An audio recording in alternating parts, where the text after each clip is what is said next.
should always be careful when choosing your friends. In March of 1857, there was a young man from Ohio named Monroe Stewart who came to Pennsylvania to find work as a shoemaker. He had a friend named Henry Fife who was staying in a town along Monroe's route, so he stopped by to ask Henry if he wanted to tag along. Henry explained that he could not go with Stewart because he had recently married a local woman, introducing Stewart to Charlotte Jones. Monroe knew of her reputation in town and scolded Henry right in front of her. He advised me to leave her, saying she will bring you to ruin. He wanted me to go with him to Monongahela City and try to get work. I told him I could not go without Charlotte's consent, and this I could not get. Monroe was upset that Henry claimed to have married a woman he had just met, a woman with a reputation of a sporting girl, calling her out right then and there as a sex worker. I said I suppose she was, or at least I believe she bore that reputation. And then he said to me, "My God, Henry, have you got so low in the world that you would marry a prostitute?" I said, "Yeah, she's as good as I am." Charlotte became very angry with Stewart for trying to get me to leave her, and I believe she dislikes him to this day for doing so. Monroe left town looking for work, but he and Fife had agreed to meet up during the very last week of April at the end of the month and rent a room together so they could find employment in the town of McKeesport. Stewart even loaned Fife his half of the rent for the room just to get the guy started. I took the steamboat from McKeesport, arriving there on Monday afternoon. I went to John Wolfe's Tavern to board and went to work with Charles Taylor, a shoemaker. Fife went to work with Samuel Stroh, a shoemaker. We roomed together. I worked there until Thursday noon, having nicked off on account of my sore face, and I expected to go to work again, but was arrested on Friday. The reason Monroe found himself arrested had to do with the actions of his new roommate Henry and the woman he claimed to be his bride.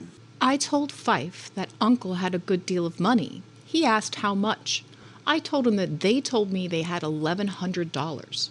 Fife then asked me how I would get the money without them knowing it.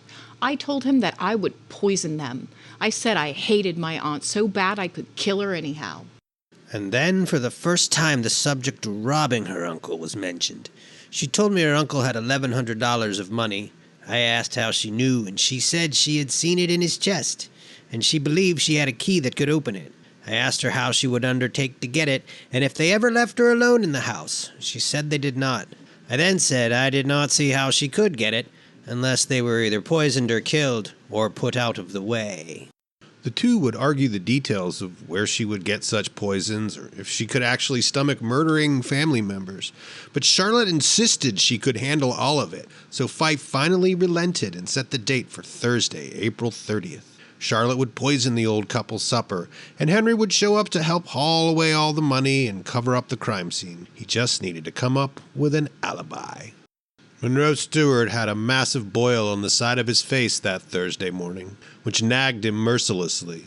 He had been drinking brandy to numb the pain when Henry Fife walked into Wolfe's Tavern. They each had 3 more glasses of brandy, visited another house for a quick drink of brandy, and then decided to hit Stacy's liquor store for a bottle of brandy.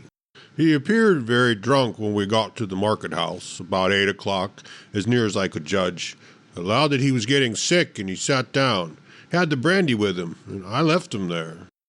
I pretended to be a great deal drunker than I really was, for the purpose of deceiving Stewart.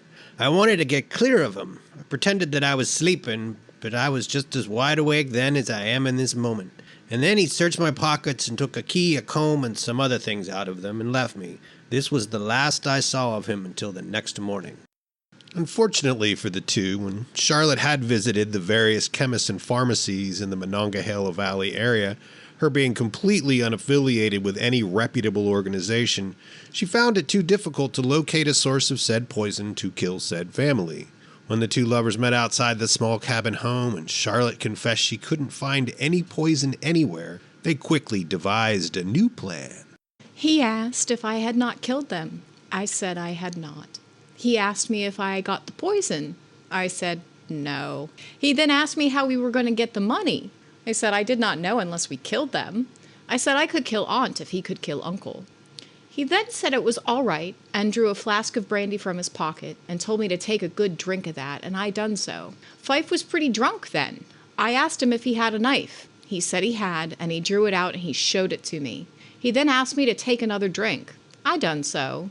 We then started for the house, going across the field to the back door of the house. When we got to the door, I began to rue, and I begged of Fife for God's sake not to kill them. He drew out his knife and held it over my head, and swore if I did not go ahead, he would kill me. I then knocked on the door. She was ready to run, but the devil was in me. I was full of passion and maddened by intoxication. The old man opened the door, and Charlotte entered the house, spoke to the old man as she passed in, and went to her aunt's bed. The old man then partly opened the door for the purpose of attending a call of nature. I was standing by the side of the door, and I rushed him, demon-like, with my knife. The first blow, I believe, was fatal. It was aimed at his heart. The scene was made all the more gruesome by Henry's rage and Charlotte's complete inability to properly murder her aunt. She beat her and choked her, but couldn't get a tight enough grip to suffocate the 70-year-old woman, who kept screaming and pleading for her life. When she asked Henry for a knife, he explained that his had bent nearly double while killing her uncle. Whilst I was trying to kill Aunt, Fife broke open the chest and got the money. I left Aunt and told Fife for God's sakes to let us leave the house. He turned round and looked at Aunt. She was then trying to get up. Fife swore at me and said I had not killed her. I was badly frightened. Fife was drunk and furious, and I expected he would kill me next. Henry did finally calm down, stashed the money out in the woods, and found a spot along the edge of the river while he quickly fell asleep for a short while. They made it back to Wolf's before the break of day, when Monroe was finally waking up, still complaining about the boil on his face. Stewart left Fife in the room, headed out to get some breakfast, and hit up the barber shop. Fife instructed Charlotte to take the riverboat out of town while he dealt with the stash from the night before. The next time Stewart saw Fife, Fife was drinking and talking about money. Fife pulled out a $5 banknote from the State Stock Bank of Ohio, which he said he found in his pocket, which turned out to be no good when they tried to cash it in. Later in the day, Stewart spotted Fife acting very strangely.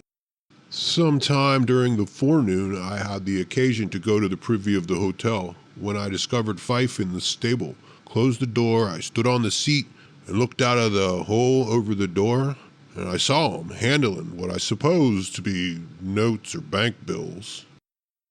Monroe would question Henry about the money. Henry denied it, but he wouldn't let Monroe search him. Still earlier that morning, back at George Wilson's house, a young neighbor girl had showed up. Finding that no one answered her knocking at the door, she went inside the house and found the gruesome crime scene. The police were notified and quickly identified a prime suspect, their niece, Charlotte Jones, who had been snooping around the cabin lately, and her shoemaker husband, Henry Fife. Having been seen with Fife the prior evening, Stewart was brought in for questioning as well.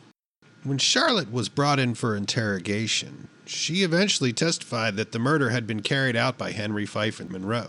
Despite Stewart's steady pleas of innocence, the court decided to have all three of them stand trial together.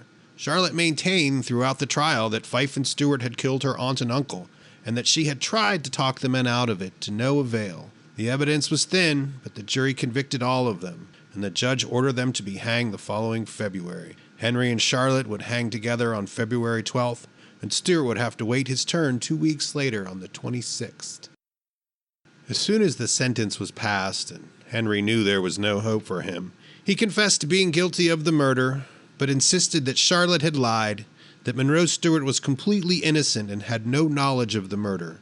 He began talking to reporters and even convinced Charlotte to publicly admit to the truth. I put it on Stewart because I knew he was intimate with Fife, and I thought that Fife had let out something about the murder to him and that he would be a witness against us. Then I never did like Stewart, as he was always trying to get Fife to leave me.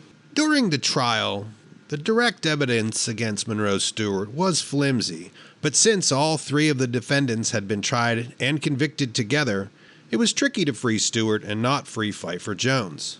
The governor, James Pollock, decided that it was just best to hang all three of them. The day came for the hanging of Fife and Jones, and about 2,000 people stood outside the tall walls of the Allegheny County Courthouse in the cold morning air, even though public executions were illegal, so all they could do was sit outside and wait for news. Only a handful of appointed witnesses behind the prison courtyard walls saw it. Charlotte wept bitterly, and Henry comforted her. And then Henry turned to the crowd, addressing them, letting them know that Monroe Stewart was completely innocent and that he was ready to die for his crimes.